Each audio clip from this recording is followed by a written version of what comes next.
Today, I would like to address the tragedy that has not received nearly enough media attention, the brutal murder of Arena Zarutska.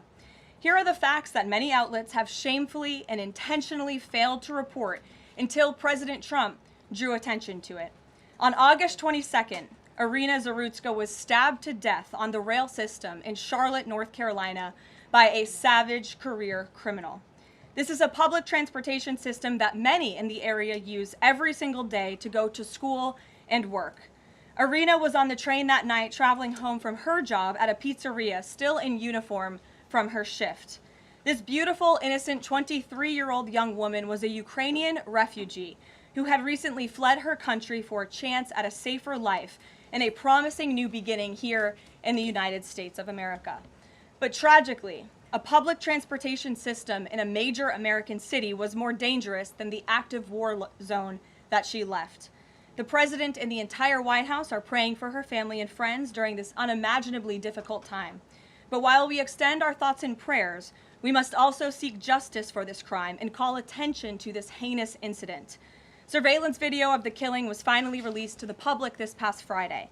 It shows the alleged killer, DeCarlos Brown Jr., pull out a knife, get up from his seat behind Arena, and prepare to thrust a blade into her neck before the released footage gets cut. This is pure evil on full display. The most enraging and unacceptable part of this story is that her death was entirely preventable. DeCarlos Brown never should have been on that train that night.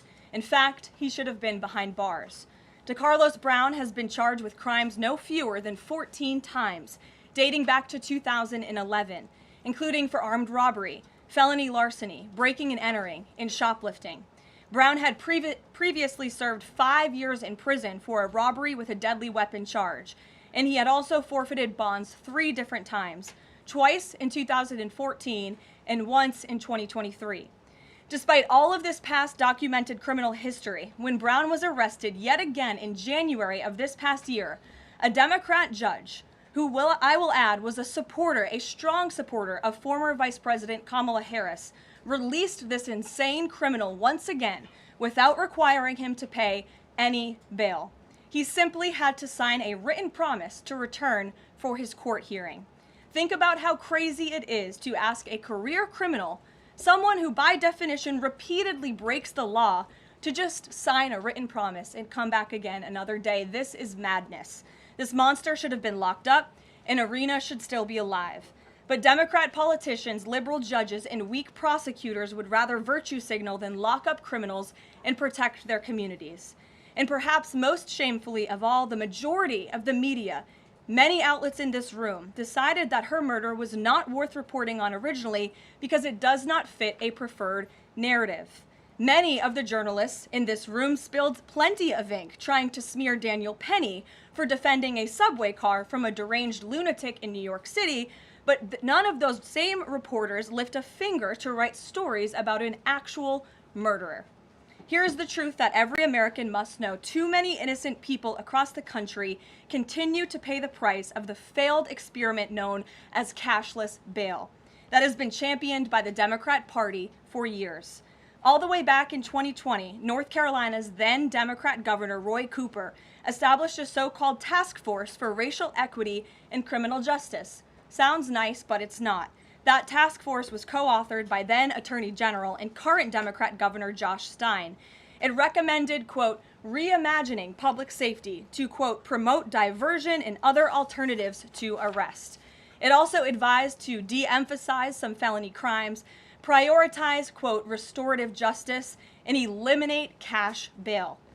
Democrats in North Carolina and nationwide are consumed with pushing a woke, soft-on-crime agenda, no matter how many innocent Americans suffer as a result. Instead of aggressively prosecuting and locking up violent criminals, the Democrat-backed cashless bail approach lets these criminals roam free in our country to offend again and again. These reckless policies have turned too many of American cities into hunting grounds for career criminals who mock our justice system, drain law enforcement resources, and wreak havoc on law-abiding citizens. Enough is enough, and that is why President Trump is doing everything in his power by taking action to undo these absurd policies. The president recently signed a powerful executive order directing the AG to submit a list of states and local jurisdictions with cashless bail policies so that the Trump administration may identify federal funds that are being provided to these states and can potentially be suspended or terminated. President Trump firmly believes that to maintain order in public safety, we must incarcerate individuals whose pending criminal charges or criminal history demonstrate a clear, ongoing risk to civil society. This is a common sense and sensible approach that the vast majority of Americans agree with, and it's time for the Democrat Party to get on board with what is right. When these criminals are caught, they must be prosecuted to the fullest extent of the law and be sent to prison, where they can no longer terrorize our streets. This is the mandate the American people delivered to President Trump, and it's a mandate he intends to fulfill.